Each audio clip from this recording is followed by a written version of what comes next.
Say something, I'm giving up on you. I didn't like sports law. Move on from the NRL and AFL.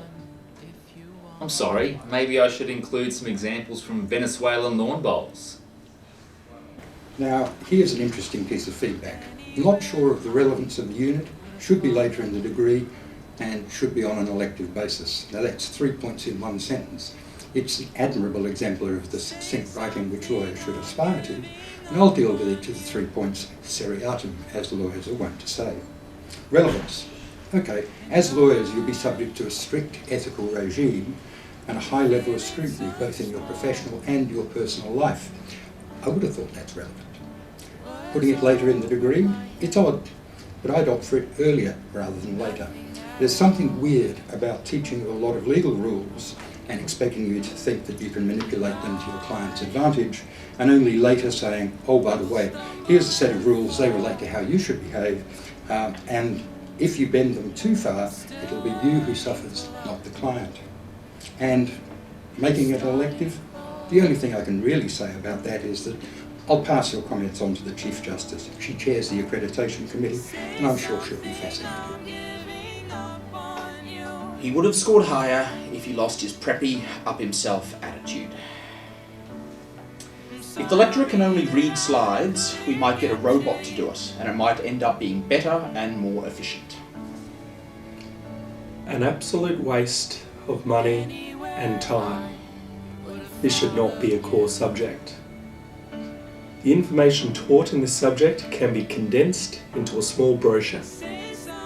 The readings were a pile of academic wankiness, which could be summarised as, here is my 2,500 word pointless journal article where I talk about the same thing ad nauseum, just altering a word here, a word there, about matters nobody gives a shit about.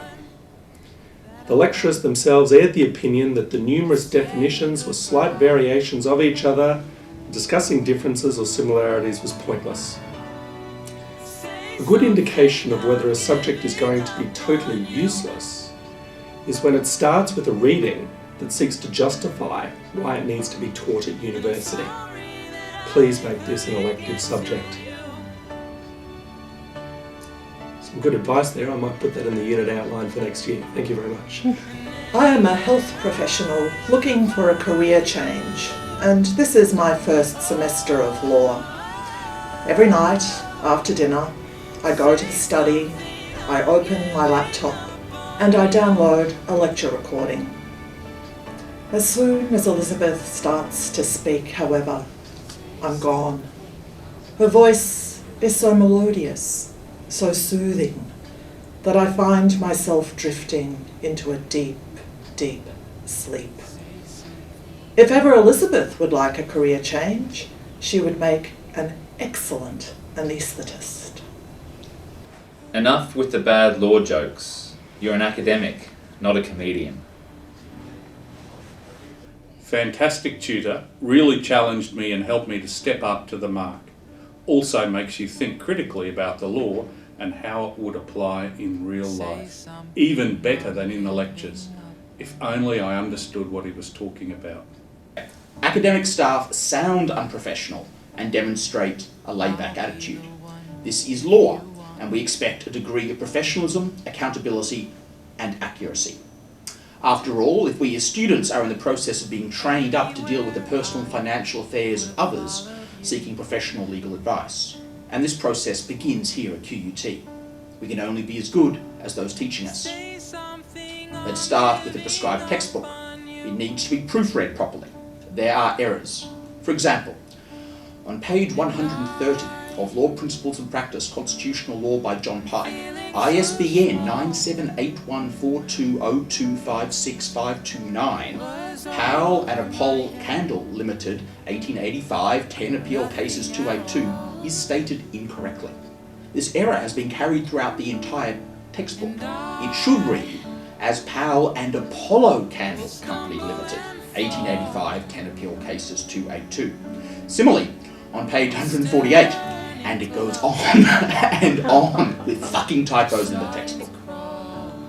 And it concludes, I hope the comments and examples have provided some constructive feedback for the course and the teaching staff. Unlike Peter Black, who focuses on trying to be too cool and our friend, you're totally uncool and not remotely friendly. I have absolutely no intention of being your friend. Lucy is a strict lecturer and tutor on the outside, but on the inside she is kind and humble. Clearly you have never been on a mooting team with me. Lucy needs to take it down a notch and calm down. Ah, you have been on a mooting team with me. This is a horribly structured unit and taught by a teaching team who do not seem to grasp what the entertainment industry is. I have found your emails overly short and rude. Maybe your skills are simply not suited to the law faculty and would be better suited to mismanaging a useless subject like ethics. Exam was bullshit. Too much focus on trying to be cool and trying to be our friend. That's not what we want. We just want a lecturer who is contactable via normal mediums. I shouldn't have to use Snapchat for my only avenue of contact.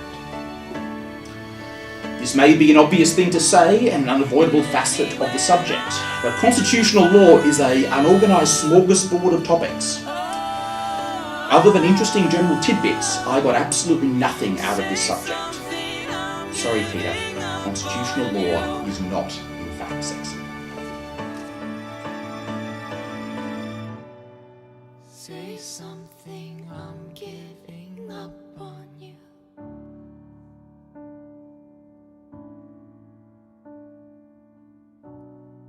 Say something.